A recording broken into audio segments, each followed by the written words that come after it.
नमस्कार दोस्तों। तो स्वागत है आपका मेरे YouTube चैनल हिम एजुकेशन में। तो आज हम जो है अपनी तीसरी कहानी पढ़ने जा रहे हैं, एक टोकरी भर मिट्टी। ये कहानी जो है माधवराव सप्रे द्वारा लिखी गई है। इससे पहले हमने चंद्रदेव से मेरी बातें, जो कि राजेंद्र बाला घोष द्वारा लिखी गई है, वो पढ़ी थी। उसके बाद हमने जो है राही कहानी पढ़ी थी। तो इस कहानी में जो है हम सबसे पहले जो है माधवराव सप्रे के जीवन के परिचय के बारे में पढ़ेंगे थोड़ा बहुत। उनका जन्म जो है 19 जून 1871 को हुआ था और उनकी मृत्यु जो है वो 23 अप्रैल 1926 को हुई थी। तो पंडित माधवराव सप्रे का जन्म जो है 19 जून 1871 ईस्वी में जो है पथरिया, दमोह, मध्य प्रदेश में हुआ था। सप्रे जी एक कहानीकार, निबंधकार, समीक्षक, अनुवादक और संपादक के रूप में जाने जाते हैं। सन 1900 में जब समूचे छत्तीसगढ़ में प्रिंटिंग प्रेस नहीं था, तब उन्होंने बिलासपुर जिले के एक गांव पेड्रा से छत्तीसगढ़ मित्र नाम एक मासिक पत्रिका निकाली थी। तो ये इम्पोर्टेंट है, छत्तीसगढ़ मित्र नामक जो है पत्रिका निकाली थी उन्होंने। यह पत्रिका सिर्फ 3 वर्ष ही चला। इन्होंने गीता रहस्य, हिंदी, दासबोध और महाभारत का अनुवाद किया। इनकी रचनाओं में देखें तो स्वदेशी आंदोलन और बाइकॉट, यूरोप के इतिहास से सीखने योग्य बातें, हमारे सामाजिक हास के कुछ कारणों का विचार, माधवराव सप्रे की कहानियाँ। इनका संपादन जो है देवी प्रसाद वर्मा ने किया था। हिंदी केसरी और छत्तीसगढ़ मित्र पत्रिका का संपादन इन्होंने किया था। इसके बाद इनकी कहानियों को देखें तो एक टोकरी भर मिट्टी कहानी का प्रकाशन छत्तीसगढ़ मित्र में हुआ था। तो छत्तीसगढ़ मित्र पत्रिका में जो है इनकी कहानी एक टोकरी भर मिट्टी का प्रकाशन हुआ था। ये जो है 1901 में प्रकाशित हुई थी। एक टोकरी भर मिट्टी कहानी की चर्चा हिंदी में 1968 में सारिका पत्रिका के फरवरी अंक पृष्ठ संख्या 19 में शुरू होती है। इस कहानी को बहुत सारे आधुनिक समीक्षकों ने हिंदी की प्रथम मौलिक कहानी भी माना है। तो इसके आगे देखें, कहानी का सार पढ़ेंगे हम। तो यह कहानी वर्ग भेद पर आधारित कहानी है। संपन्न वर्ग के लोग हमेशा से गरीबों और अनाथों का शोषण करते रहे हैं। इस कहानी में जमींदार भी अपने महल को बढ़ाने के लिए एक अनाथ विधवा की झोपड़ी पर कब्जा करता है, पर अनाथ विधवा का मार्मिक कथन जमींदार की आंखें खोल देती है। जमींदार का हृदय परिवर्तित हो जाता है और वह अपने कर्म का पश्चाताप करते हुए विधवा की झोपड़ी जो है वापिस कर देता है। जमींदार के महल के पास एक गरीब अनाथ विधवा की झोपड़ी थी। जमींदार साहब को अपने महल का अहाता उस झोपड़ी तक बढ़ाने की इच्छा हुई। जमींदार ने विधवा से बहुत बार कहा कि अपनी झोपड़ी हटा ले, पर वह कई जमाने से वहीं बसी थी।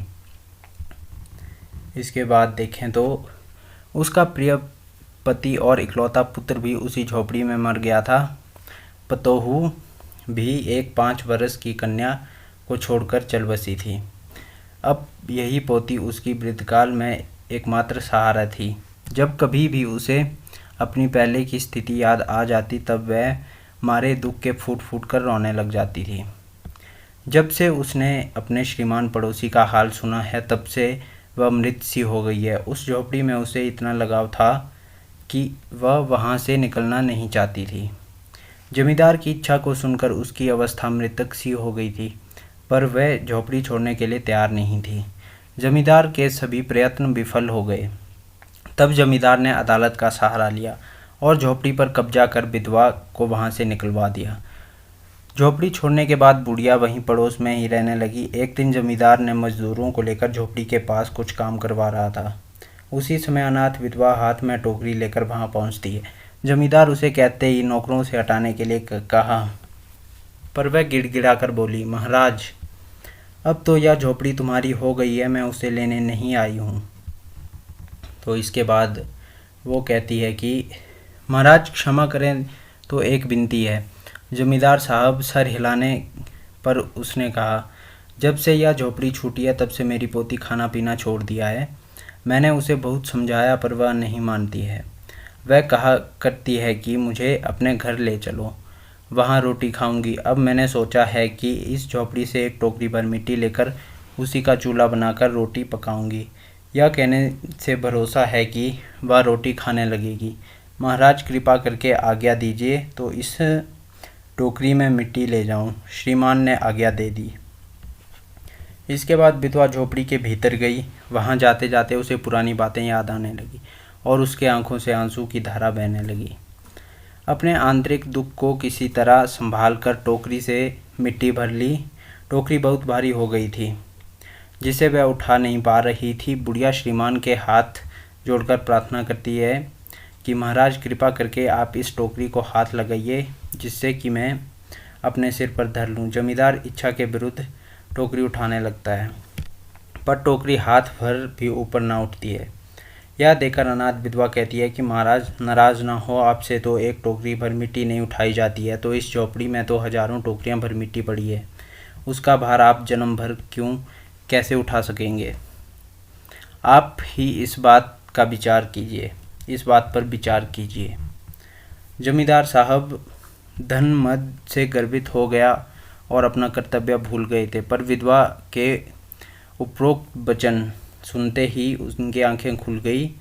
कृतकर्म का पश्चाताप कर उन्होंने विधवा से क्षमा मांगी और उसकी झोंपड़ी वापस कर दी। इसके बाद हम कहानी के मुख्य बिंदुओं पर विचार करें तो यह एक बहुत छोटी ही कहानी है और कर्तव्य श्रेष्ठ कहानी है। यह कहानी आज के यथार्थ से जुड़ी हुई है। यह कहानी वर्ग भेद पर आधारित है। इसमें एक गरीब के शोषण का चित्रण किया गया है। इस कहानी में अहंकार और स्वार्थ का चित्रण जमींदार के रूप में किया गया है। इसके बाद देखें तो एक गरीब बुजुर्ग महिला द्वारा जमींदार का हृदय परिवर्तन होना दिखाया गया है इसमें। तो इस कहानी के बारे में डॉक्टर गोपाल राय कहते हैं कि इस कहानी संवेदना के क्षण की अभिव्यक्ति की दृष्टि से हिंदी की पहली कहानी के रूप में मान्यता देते हुए इसकी भाषा को ठेठ देशी हिंदी भाषा बताया गया है। इसके बाद डॉक्टर सत्यकाम कहते हैं कि इसे प्रतीकात्मक कहानी मानते हैं वे। ऊपरी तौर पर यह एक जमींदार के जुल्म की कहानी लगती है, किंतु असल में यह मातृभूमि से लगाव के प्रति कहानी है। यह एक टोकरी भर मिट्टी पूरे देश की मिट्टी बन गई है। तो ये थे इस कहानी के मुख्य बिंदु। तो आगे देखें तो कहानी में सिर्फ दो पात्र हैं, एक जमींदार और एक अनाथ विधवा। इसमें गौण पात्रों में बात करें तो जमींदार का वकील है एक, और एक विधवा की पोती है। तो यहीं पर जो है ये कहानी समाप्त होती है। तो अगर वीडियो अच्छी लगी हो तो लाइक करें, शेयर करें, कमेंट करें, और अगर चैनल पर नए हो तो सब्सक्राइब करें।